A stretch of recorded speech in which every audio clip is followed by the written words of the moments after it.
노후 부유층과 빈곤층을 가른 투자 태도의 차이. 은퇴를 앞두고 있거나 이미 은퇴한 사람들을 만나 이야기를 나눠보면 묘하게 공통으로 나오는 말이 있다. 젊을 땐 다 비슷하게 살았는데 지금 와서 보니 인생이 너무 다르다는 말이다. 연봉이 특별히 더 높았던 것도 아니고 부모에게 큰 재산을 물려받은 것도 아닌데 누구는 여유로운 노후를 보내고 누구는 매달 통장 잔고를 보며 한숨을 쉰다. 도대체 이 차이는 어디서 생겼을까? 많은 사람들은 그 이유를 운이 좋아서, 부동산 타이밍을 잘 타서, 혹은 사업을 크게 성공해서라고 말한다. 하지만 조금만 더 깊이 들여다보면 그 차이를 만든 결정적인 요소는 의외로 단순하다. 바로 돈을 대하는 태도, 특히 투자에 대한 태도다. 은퇴 전과 은퇴 후의 삶을 가르는 건 자산의 크기보다 자산을 불려온 방식이고, 그 방식의 핵심에는 투자 태도가 있다. 은퇴 준비의 본질은 얼마를 모았느냐가 아니다. 대부분의 사람들은 은퇴 준비를 이야기할 때 이렇게 말한다. 노후 자금은 최소 얼마는 있어야 해. 물론 틀린 말은 아니다. 하지만 문제는 이 질문이 너무 결과 중심이라는 데 있다. 더 중요한 질문은 이거다. 그 돈을 어떤 태도로 만들어 왔느냐? 같은 10억 원이라도 투자 태도에 따라 은퇴 후 삶의 질은 완전히 달라진다. 하나는 계속 돈이 일하게 만들 수 있는 자산이고, 다른 하나는 언젠가 바닥이 날 자산일 수 있기 때문이다. 노후 부유층과 빈곤층의 차이는 여기서 벌어진다. 부유층은 은퇴 후에도 자산이 흐르게 만들고, 빈곤층은 은퇴 후부터 자산이 줄어들기만 한다. 사례 1. 원금 손실이 제일 무서웠어요 라고 말한 김 씨. 김 씨는 30년 넘게 직장 생활을 성실히 했다. 월급이 많지는 않았지만 허투루 쓰지 않았고 저축도 꾸준히 했다. 문제는 투자였다. 김 씨의 투자 원칙은 단 하나였다. 원금 손실은 절대 안 된다. 그래서 그는 거의 모든 돈을 예금, 적금, 보험에 넣었다. 주식은 도박 같아서 쳐다보지도 않았고, 부동산은 너무 위험하다며 피했다. 덕분에 마음은 늘 편했다. 하지만 은퇴 후 현실은 달랐다. 퇴직할 무렵 모아둔 돈은 꽤 컸지만 이자, 수익은 물가 상승을 따라가지 못했다. 의료비, 생활비가 늘어나자 통장은 점점 얇아졌고, 김 씨는 매달 얼마를 써도 될지 계산부터 해야 했다. 김 씨가 실패한 건 성실함이 아니다. 위험을 무조건 피하려는 투자 태도였다. 위험을 관리하지 않고 회피만 한 결과 자산은 성장하지 못했고, 은퇴 후엔 방어할 힘도 없었다. 사례 2. 완벽하게 이해될 때까지 안 했어요 라는 박 씨. 박 씨는 투자에 신중했다. 아니, 정확히 말하면 너무 신중했다. 주식이든 부동산이든 완벽히 이해되지 않으면 절대 안 한다는 원칙을 세웠다. 공부도 열심히 했다. 책도 보고 강의도 듣고 뉴스도 챙겨봤다. 그런데 문제는 완벽한 이해라는 기준이 너무 높았다는 거다. 투자는 늘 조금 더 알아보고 나서였다. 그러다 보니 실제로 투자한 시기는 늘 한참 뒤였다. 시장이 한 바퀴 돌고 난 다음이었다. 은퇴 시점에 박 씨는 이렇게 말했다. 그땐 너무 비싸 보였는데 지금 생각하면 그때라도 했어야 했어요. 박 씨의 투자 태도는 안전해 보이지만 실은 기회를 계속 미뤄온 태도였다. 투자는 시험이 아니다. 100점을 받아야 통과하는 문제가 아니다. 70점을 알고 시작하고 나머지는 경험으로 채워가는 과정이다. 사례 3.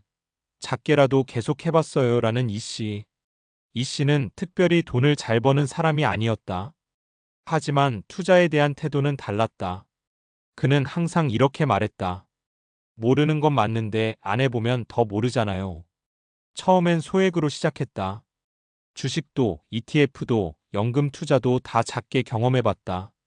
손실도 봤고 실수도 했다. 하지만 중요한 건 그 경험들이 쌓였다는 거다. 이 씨는 투자에서 완벽함보다 지속성을 선택했다. 은퇴할 즈음 이 씨의 자산은 폭발적으로 크진 않았지만 구조가 달랐다. 배당이 나오고 연금이 들어오고 자산 일부는 계속 성장하고 있었다. 그는 은퇴 후에도 돈을 꺼내 쓰는 사람이 아니라 돈의 흐름을 관리하는 사람으로 살고 있다. 노후를 가르는 건 수익률이 아니라 태도다. 많은 사람들이 묻는다. 노후 대비 투자 뭘 해야 하나요? 하지만 더 중요한 질문은 이거다. 나는 어떤 투자 태도를 가지고 있나? 위험을 무조건 피하고 있지는 않은가? 완벽한 타이밍만 기다리며 아무것도 안 하고 있지는 않은가? 작게라도 경험을 쌓고 있는가? 은퇴 후 삶은 길다. 생각보다 훨씬 길다. 그 긴 시간 동안 자산이 가만히 있으면 삶은 점점 불안해진다.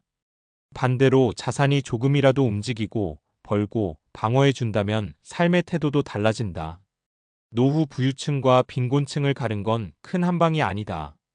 수십 년 동안 반복된 투자 태도의 선택이다. 지금 어떤 선택을 하고 있는지 오늘 한 번쯤은 스스로에게 물어봐도 좋겠다. 나는 은퇴 후에도 내 돈이 나를 도와주게 만들고 있는가? 인간은 원래 투자에 불리하게 설계돼 있다. 먼저 짚고 가야 할 게 있다. 사람이 투자를 어려워하는 건 의지가 약해서도 머리가 나빠서도 아니다. 인간의 뇌 구조 자체가 장기 투자에 불리하게 설계돼 있기 때문이다. 행동경제학에서 가장 유명한 개념 중 하나가 바로 손실회피 편향로스 어버전이다. 노벨 경제학상 수상자인 데니얼 카너먼의 연구에 따르면 사람은 같은 크기의 이익과 손실이 있을 때 손실에서 느끼는 고통을 이익의 기쁨보다 약 2배 더 크게 느낀다. 이 말은 무슨 뜻이냐면 100만 원을 벌었을 때의 기쁨보다 100만 원을 잃었을 때의 고통이 훨씬 크다는 거다. 그래서 사람들은 본능적으로 이런 선택을 하게 된다. 수익이 조금 낮아도 확실해 보이는 쪽, 손실 가능성이 조금이라도 보이면 피하는 쪽, 김 씨처럼 원금 손실은 절대 안 된다는 태도가 생기는 건 사실 아주 자연스러운 인간의 반응이다. 문제는 이 본능을 그대로 따를수록 은퇴 후에는 불리해진다는 데 있다. 복리는 시간을 버틴 태도에게만 보상을 준다. 투자에서 과학적으로 가장 강력한 무기는 단연 복리 효과다. 아인슈타인이 인류 최대의 발명이라고까지 표현했다는 이야기가 있을 정도다. 복리는 단순히 이자가 이자를 낳는다는 개념이 아니다. 정확히 말하면 시간이 길어질수록 결과의 차이가 기하급수적으로 벌어지는 구조다. 예를 들어보자. 연 3% 수익률로 30년 투자한 사람, 연 6% 수익률로 30년 투자한 사람. 수익률 차이는 겨우 3%포인트지만 최종 자산 차이는 거의 2배 가까이 벌어진다. 이 차이는 재능의 차이도 정보의 차이도 아니다. 조금 더 위험을 감수하며 시장에 오래 머물렀는가의 차이다. 노후 부유층의 공통점은 딱 하나다. 시장을 이기려 하지 않았고 시장을 떠나지 않았다. 반면 빈곤층으로 내려앉은 사람들의 공통점은 중간에 멈췄다는 것이다. 은퇴 후 빈곤을 부르는 진짜 위험은 변동성이 아니다. 많은 사람들이 투자 위험을 이야기할 때 주가 변동성부터 떠올린다. 오르락 내리락 하니까 위험하다는 말이다. 하지만 금융학적으로 은퇴 후 가장 큰 위험은 따로 있다. 바로 인플레이션 위험과 장수 위험이다. 인플레이션 돈의 가치가 서서히 깎이는 위험. 장수 위험 예상보다 오래 사는 위험. 이 두 가지는 예금만으로는 절대 방어할 수 없다. 통장 잔고는 그대로인데 병원비와 생활비는 계속 오르기 때문이다. 그래서 은퇴 후 자산 운용의 핵심은 잃지 않는 것이 아니라 실질 구매력을 유지하는 것이다. 이를 위해선 일정 수준의 위험 자산을 끌어안는 태도가 필수다. 이 씨처럼 소액이라도 투자 경험을 계속 쌓은 사람들은 이 사실을 몸으로 이해한다. 그래서 은퇴 후에도 자산을 전부 현금화하지 않고 일부는 계속 시장에 남겨둔다. 투자 태도는 지식이 아니라 습관의 문제다. 여기서 중요한 포인트가 하나 더 있다. 노후를 좌우하는 투자 태도는 공부량보다 습관의 문제에 가깝다. 뇌과학적으로 보면 반복된 행동은 전두엽의 부담을 줄이고 자동화된다. 처음엔 어렵던 투자 결정도 반복되면 감정 소모가 줄어든다. 이게 바로 투자 경험이 쌓일수록 멘탈이 안정되는 이유다. 반대로 투자 경험이 없는 사람은 작은 하락에도 과도한 스트레스를 받고 뉴스 하나의 결정이 흔들리며 결국 가장 안 좋은 타이밍에 시장을 떠난다. 박 씨처럼 완벽히 이해되면 하겠다는 태도는 뇌가 불확실성을 회피하려는 방어 기제일 가능성이 크다. 하지만 투자는 원래 불완전한 상태에서 시작하는 영역이다. 은퇴 준비의 핵심 질문은 이것이다. 이제 다시 처음으로 돌아가 보자. 노후 부유층과 빈곤층을 가른 투자 태도의 차이는 결국 이 질문으로 정리된다. 나는 돈을 통제하려고만 하는가? 아니면 돈과 함께 살아가는 법을 배우고 있는가? 부유한 노후를 보낸 사람들은 공통적으로 이렇게 말한다. 완벽한 선택을 하려고 하지 않았다. 큰 수익을 노리지 않았다. 대신 시장에 오래 머물렀다.